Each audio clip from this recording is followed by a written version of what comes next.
একটু নতুন বাইক ভাই, সপ্তাহ দুয়েক হলো না? সপ্তাহ দুয়েক না, এই এক সপ্তাহ মতন হয়েছে। বাহ, ভালোই তো। এক সপ্তাহ মানে একদম নতুন চকচকে গাড়ি তো। তো ভাই আজকাল না বাইক নিয়ে লোকে অনেক কামাচ্ছে কিন্তু। না, ভেবেছিলাম এই কিভাবে কিভাবে বাইক নিয়ে টাকা ইনকাম করা যায় ভাই, একটু বলতো। বাইক নিয়ে টাকা ইনকাম अभी अपन जिंदा है।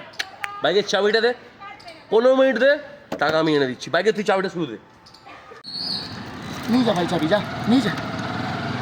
বয় সরো, গিভ মি 15 মিনিটস। টাকা লাগবে তো?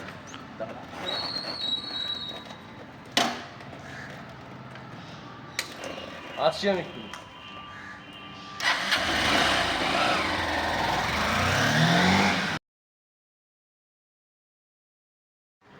মানে সন্ধে হতে যায়, এতক্ষণ হয়ে গেল এখনো আসছে না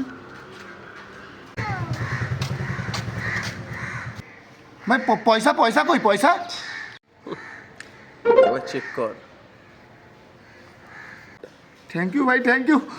এতগুলো টাকা আমি ভাবতে পারিনি। কি করে ভাই, কি করে? তো বলতে না, আসলে না 30,000 টাকা হয়েছিল। তো দেখ, খাটনিটা তো আমি করেছি যা করে। তো 15 আমি নিয়েছি, 15 তোকে পাঠিয়েছি। আর don't even think about that. ঠিক আছে ভাই সবই বুঝতে পেরেছি, কিন্তু বাইকটা কোথায়? পার্কিংয়ে রেখেছিস নাকি? কোথায় রেখেছিস? ভাই, তুই তুই বুঝতে পারছিস না? না সত্যি বুঝতে পারছি না, কি হয়েছে নাকি বল না। কি বাইক কোথায় আমার বাইক? বাইক চাই তো 30-15 আমার 15। তোর বাইক ঠিক আছে, 5,000 টাকা আমি আরো দিয়ে দিচ্ছি তোকে। 20 তোর, 10 আমার।